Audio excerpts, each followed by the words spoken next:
moving on to our next session, I would like to invite Mr. Suman Rudra, VP HR Technology and Product from Byju's.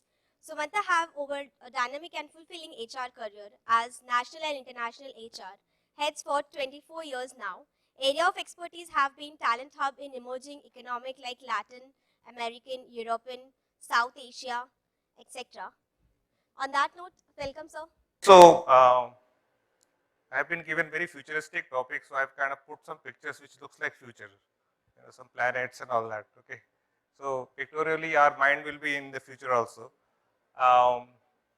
It's a very interesting topic, and I think in all HR conferences that you would have attended, and so would I, future of HR is always the best and prevalent topic, and it will keep. This topic will remain for years to come together, because we all are concerned about our own future first, okay, and then our profession's future, and then our employees' future, okay. So I would like to maybe give some insights about little bit a peep in the future, but I'm not an astrologer, neither somebody who can predict future pretty well. So it's just going to be maybe my insights, and I hope you will gain something out of it.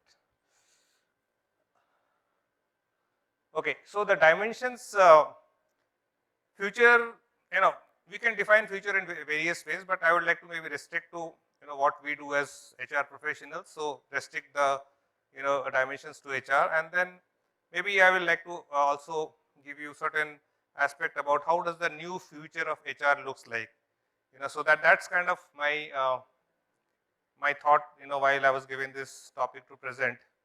And I was told when I was like a budding HR professional, young, and that if you want to make an impression in the slide, okay, you should have these number of points in the slide, okay.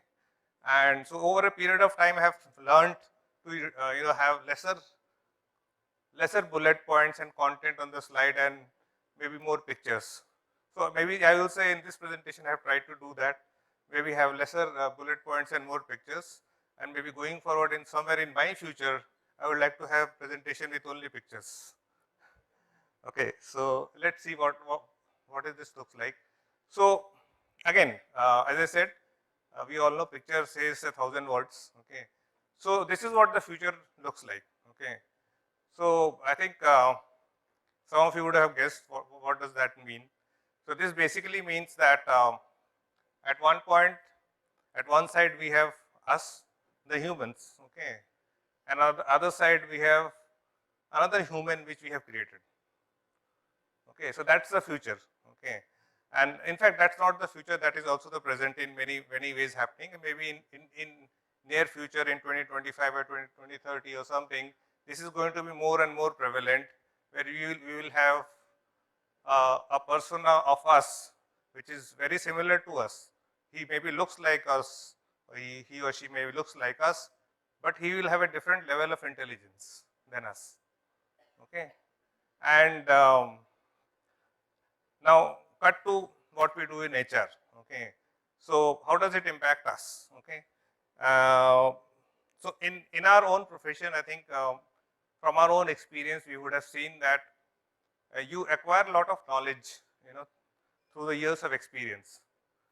Now think of a situation when all that experience that you have acquired over a period of 10, 20, 30 years in this profession, okay, multiplied by the number of HR professionals in this world, is all downloaded into a human or into a man-made human, okay, and he is supposed to do what we are supposed to do, okay.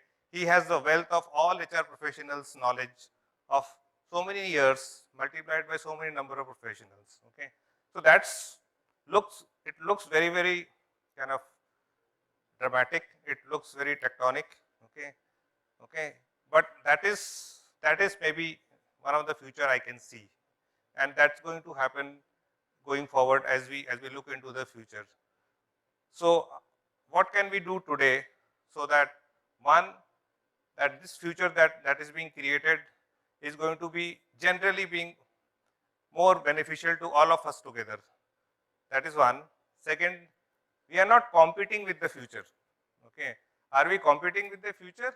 We are not. And we should not be, because we cannot compete with him. The person that we are we have created or we are going to create, because this person is going to be super intelligent over a period of multiple number of years. So hence, what is the way out for us to survive in such a future? The way out for us is going to be this. We have to collaborate with him.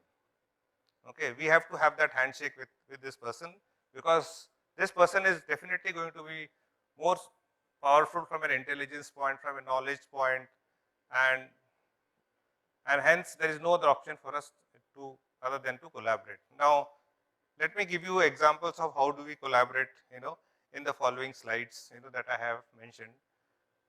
But in summary, I would like to say that just looking at the future, we should not get scared.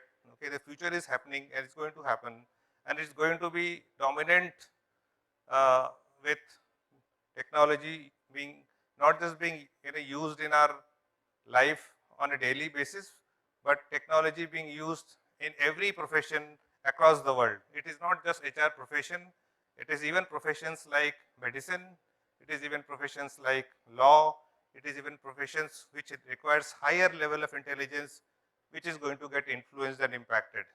So we are not alone in this game. It's a global phenomena happening across all the professions. We are just maybe one profession whom we are discussing.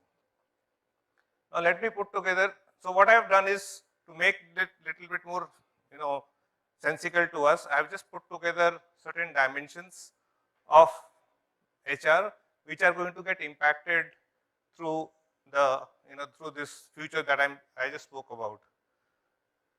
I just, to make it simple, I just took 4 dimensions. One is EX, okay, what is, I think all of us know, employee experience. So I will go deep dive on each one of them. Second is organization flexibility, OF.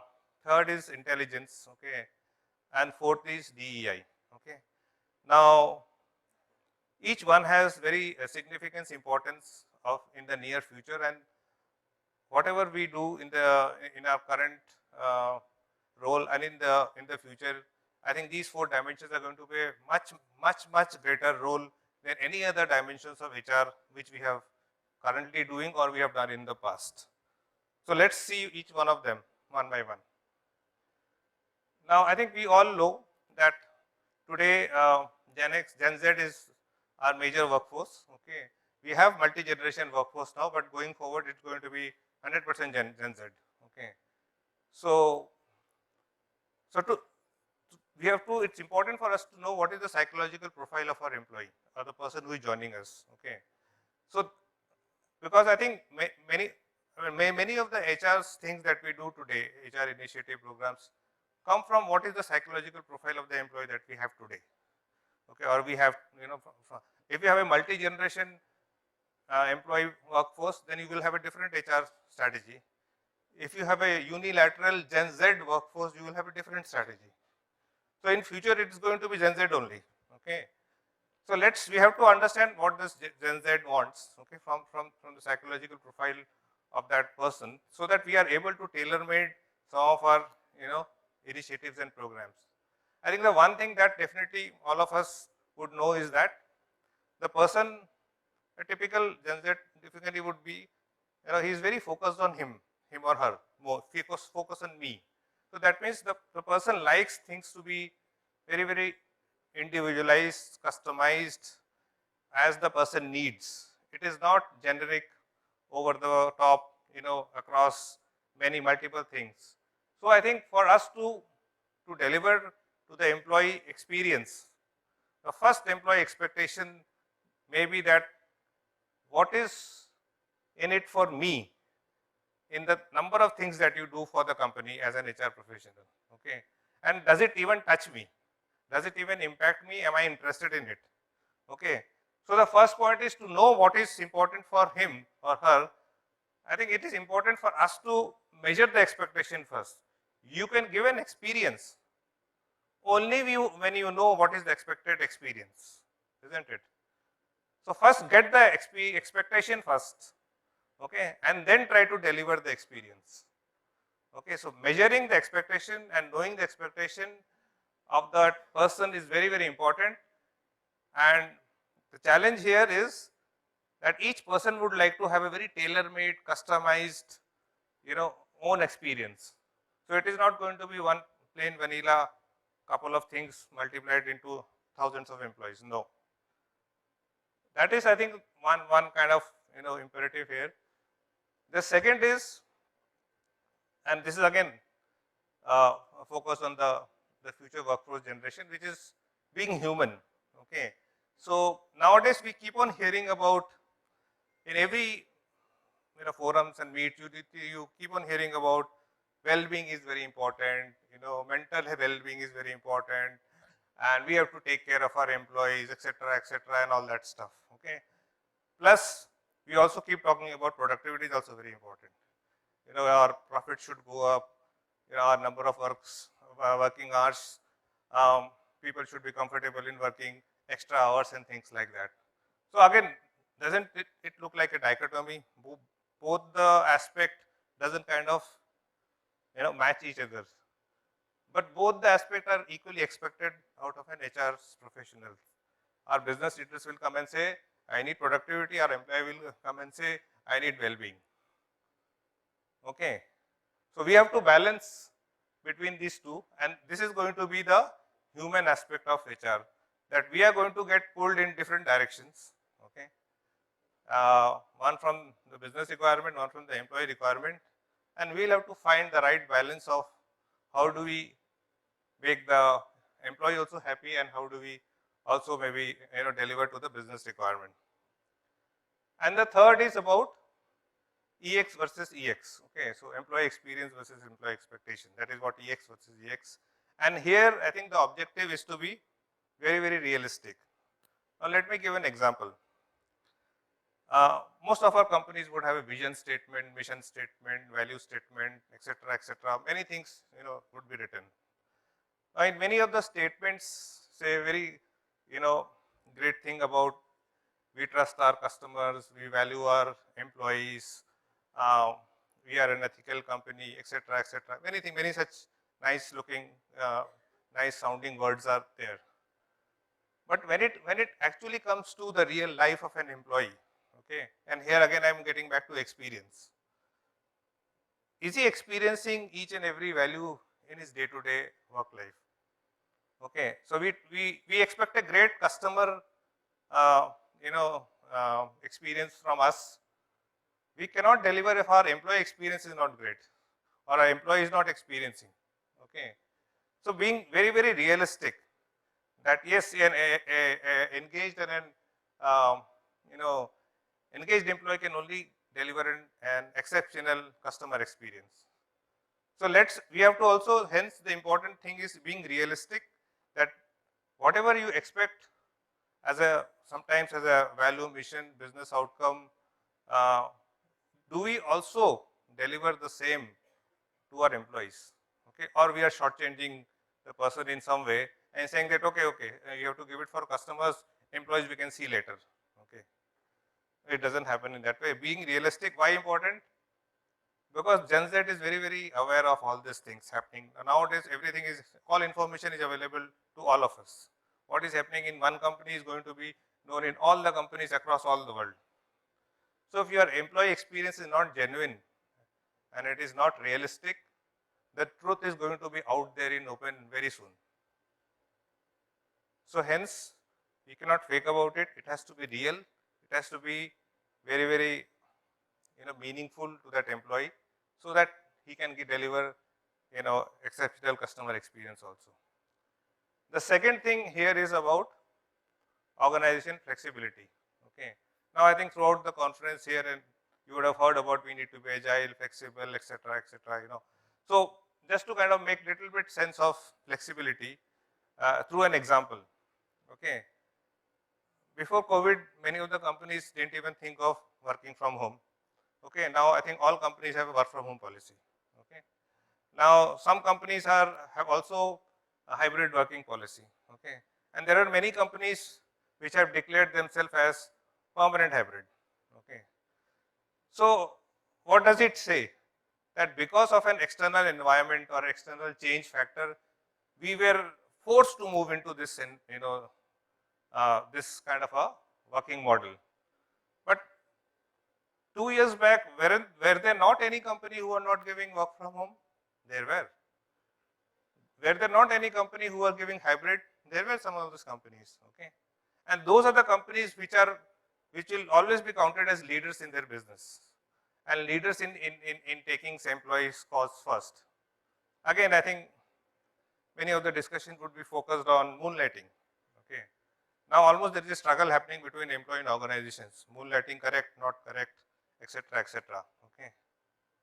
Yeah, this is going to happen since maybe for a few more months, and you will see some of the companies emerging a winner out of this. And you will see some of the companies trying to still figure out what to do. And you will see some of the companies who have lost the race in moonlighting. Okay. Trends like this will not be able to stop. This is something which is given. Moonlighting is just one of the things. I don't know, tomorrow some other thing will come. Day after tomorrow some other thing will come.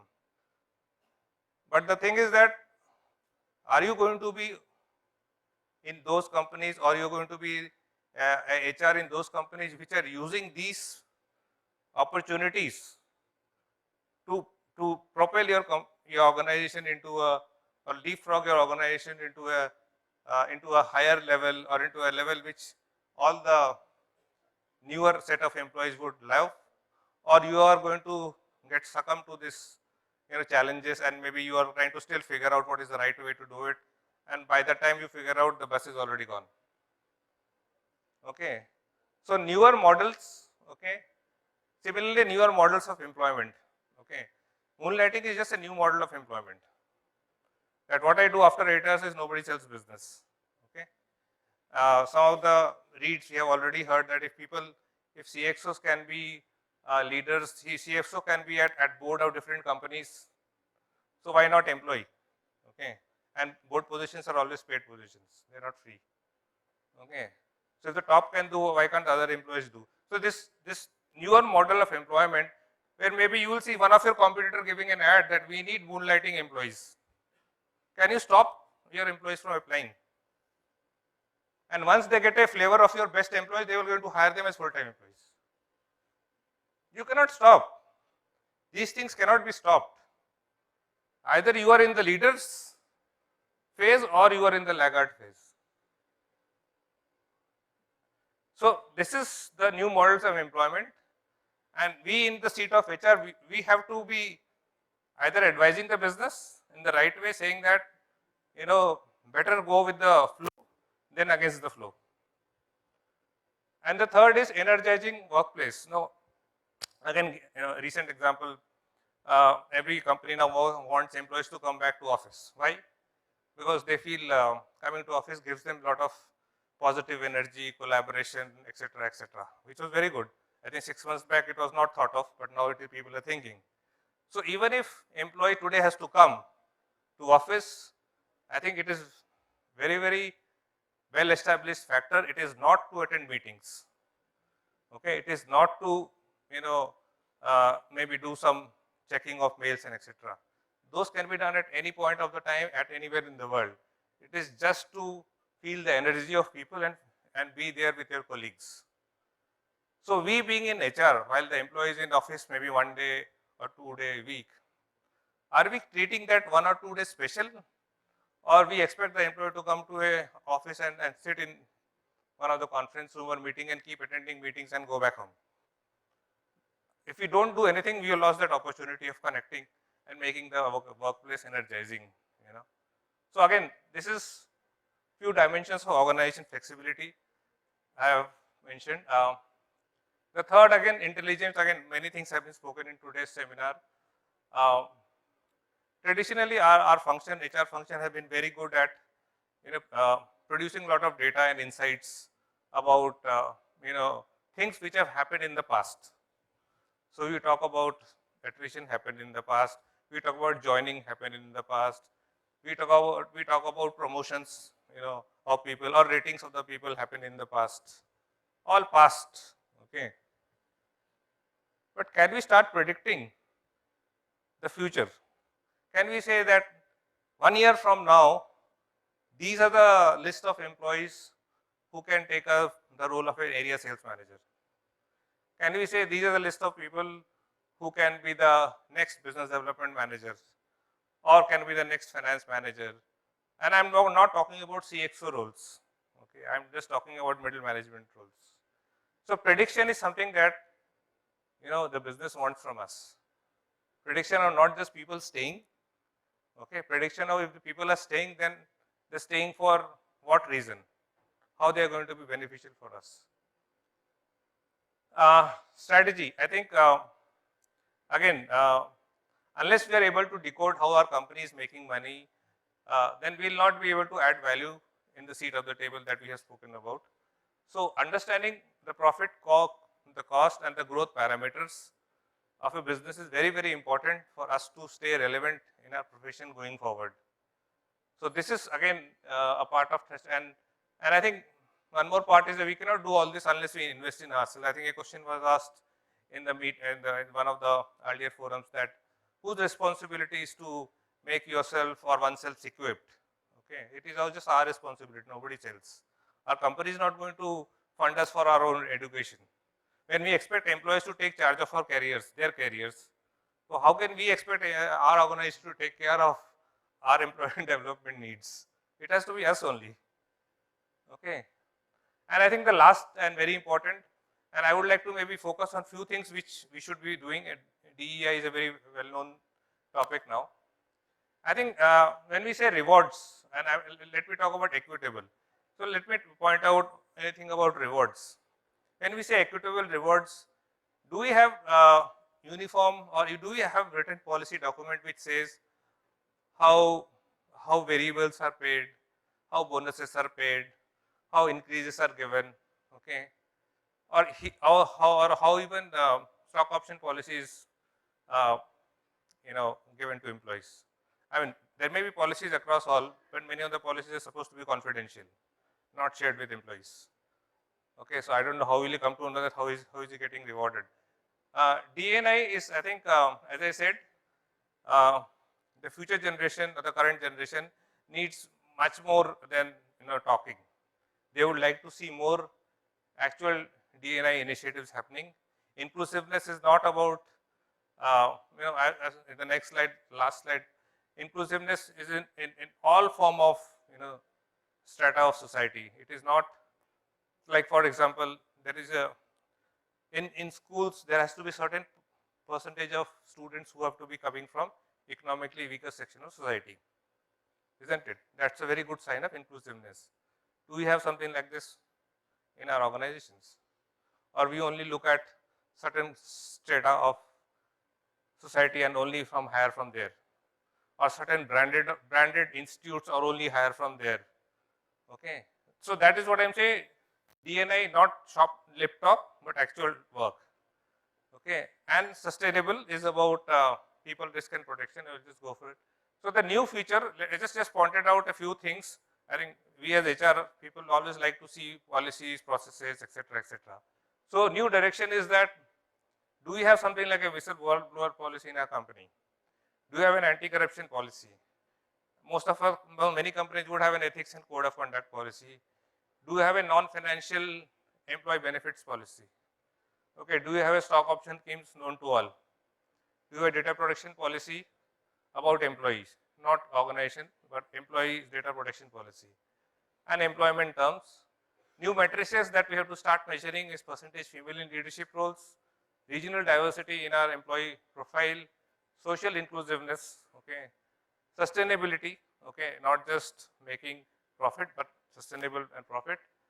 And maybe going forward, I have seen many companies have started giving Glassdoor and Ambition Box scores, not just employee engagement, which is an internal factor.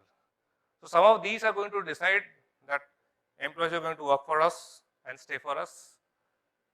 And that, I think, concludes my presentation. Thank you.